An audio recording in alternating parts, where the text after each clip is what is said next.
پچھلی ملاقات میں ہم نے بتایا تھا کہ کیسے مسلم بن عقیل کا کوفے میں قتل ہوا۔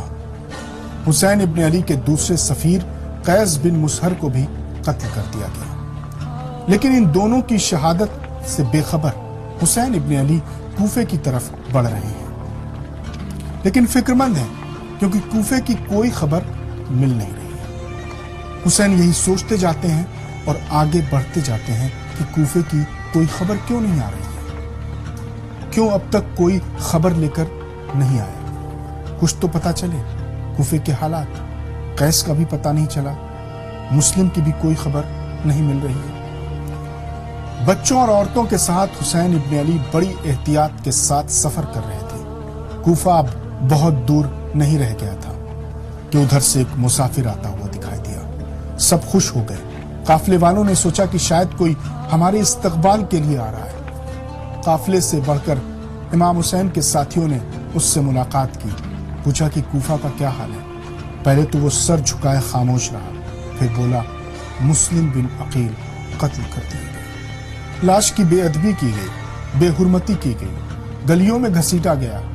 حسین کے دوسرے قاصد کے ساتھ بھی وہی سلوک کیا گیا۔ یہ سب میں نے اپنی آنکھوں سے دیکھا ہے۔ میرے وطن کے لوگوں نے ان کے ساتھ دھوکہ کیا ہے۔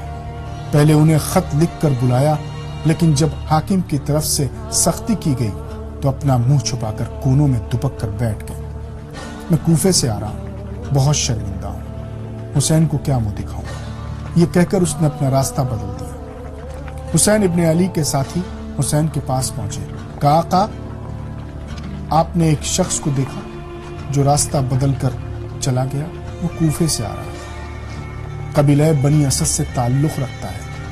آقا اس نے بتایا کہ مسلم بن عقیل قتل کر دیے گئے۔ آقا کوفے کا رنگ بدل گیا۔ حسین ابن علی سر جھکائے سنتے رہے۔ کوفے والوں سے دغا کا اندیشہ تو تھا، لیکن اتنی بے رحمی کے برتاؤ کی امید نہیں تھی۔ اپنے پیارے بھائی، عزیز دوست اور وفادار ساتھی کی شہادت کا حسین ابن علی کو گہرا صدمہ پہنچا۔ وطن سے رخصت ہونے کے بعد یہ پہلی چوٹ تھی جو محمد کے نواسے کے دل پر لگی۔ سب کہنے لگے کہ خدارا کوفے مت جائیے، ارادہ بدل دیجیے، اپنے قافلے میں عورتیں ہیں، بچے ہیں۔ حسین سب کی رائے سر جھکائے سنتے رہے، پھر سر اٹھایا اور کہا کہ واپس جائیں تو کدھر جائیں؟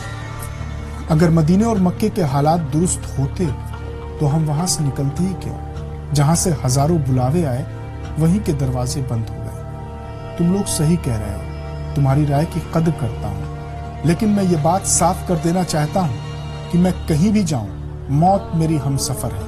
میں جنگ لڑنے اور جیتنے نہیں نکلا ہوں، میں تخت اور تاج کے لیے نہیں نکلا ہوں۔ خدا جانتا ہے کہ میں اپنے نانا کی امت کی اصلاح کے لیے جا رہا ہوں۔ رات ہو گئی اور قافلے نے اسی جگہ پر قیام کیا، اپنا خیمہ لگا لیا۔ دن ہوا تو حسین کے قافلے والوں نے آگے کے سفر کے لیے تیاریاں شروع کی، پانی کا انتظام کرنے لگے۔ اتنے میں حسین کے ایک ساتھی نے کسی بڑے لشکر کے آنے کی خبر دی۔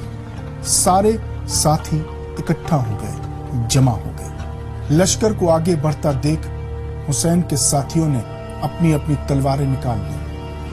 معلوم ہوا کہ یزید کا لشکر ہے جس کا سپاہ سالار حر ہے۔ 1000 سپاہی اس لشکر میں تھے اور پتا چلا کہ یہ لشکر پیاسا ہے۔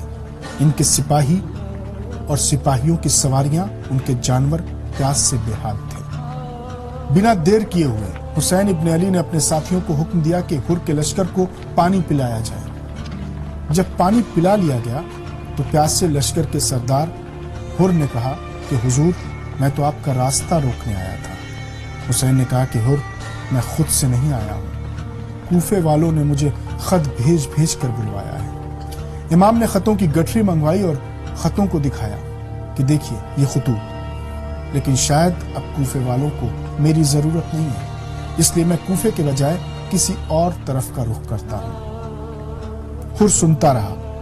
حر کا مطلب آزاد ہوتا ہے عربی میں، لیکن اس وقت وہ حسین ابن علی کے احسان کا غلام بن چکا تھا۔ کچھ جواب نہیں بنا، لیکن جب حسین کے ساتھیوں نے کوچ کی تیاری کی تو مجبوراً اسے زبان کھولنی پڑی کہ مجھے اس وقت اس کام کے لیے روانہ کیا گیا ہے کہ میں آپ کو راستے میں ہی روک لوں اور ابن زیاد کے سامنے آپ کو لے جاؤں۔ حسین ابن علی نے کہا کہ حر دیکھ، میری تجھ سے کوئی دشمنی نہیں ہے، میں نے تیرا کچھ نہیں بگاڑا ہے، مجھے نجف چلا جانے دے۔ حسین نے بڑی نرمی سے کہا۔ حر نے جواب دیا کہ نجف جانے کا حکم نہیں ہے۔ اب حسین ابن علی کے تیور بدلے، سخت ہوئے اور بولے ہمارا جدھر جی چاہے گا ادھر جائیں گے، ہمت ہے تو ہمیں روک لو۔ یہ کہہ کر حسین نے گھوڑا بڑھایا، حر نے بھی فوراً اپنا گھوڑا سامنے بڑھایا۔ یہ دیکھ کر حسین کے جوان جوش میں آ گئے۔ عباس ابن علی نے تلوار نکال لی، علی اکبر بھی طیش میں آگے بڑھے۔ حسین سمجھ گئے کہ اگر ان جوانوں کو نہیں روکا تو میرا مقصد پورا نہیں ہوگا۔ حسین ابن علی نے کہا کہ ٹھہرو، جس وجہ سے ہم نے مدینہ چھوڑا ہم نہیں چاہتے کہ وہ یہاں ہو۔ حر سے بولے مجھے راستہ دو۔ حر نے کہا آپ کوفہ جا رہے تھے اس لیے ہم بھی آپ کے ساتھ ساتھ چلیں گے۔ حسین ابن علی نے کہا کہ اب ہم کوفہ نہیں جائیں گے۔ حر نے کہا کہ مجھے آپ کے ساتھ ہی رہنے کا حکم ہے، چاہے آپ کوفہ جائیں یا مدینے جائیں۔ اگر ان دونوں شہروں کے علاوہ کوئی دوسرا راستہ آپ اختیار کرتے ہیں، کسی دوسرے راستے پر جاتے ہیں تو مجھے کوئی حکم نہیں ہے۔ حسین نے راستہ بدلا، قافلہ چلتا رہا، حر بھی ساتھ ساتھ چلتا رہا۔ جب نینوا کی سرزمین پر پہنچا تو حر کو ابن زیاد کا خط ملا کہ حسین کو ایسی سرزمین کی طرف، ایسے مقام کی طرف موڑ دو جہاں نہ سایہ ہو، نہ پانی ہو، نہ دور دور تک کوئی انسان رہتا ہو۔ حکم پا کر حر نے کربلا کی طرف حسین کے قافلے کا رخ موڑ دیا اور حر آگے بڑھ گیا۔ فاطمہ کے چین کو، نبی کے نور عین کو، فاطمہ کے چین کو، نبی کے نور عین کو، خدا حسین کو سلام۔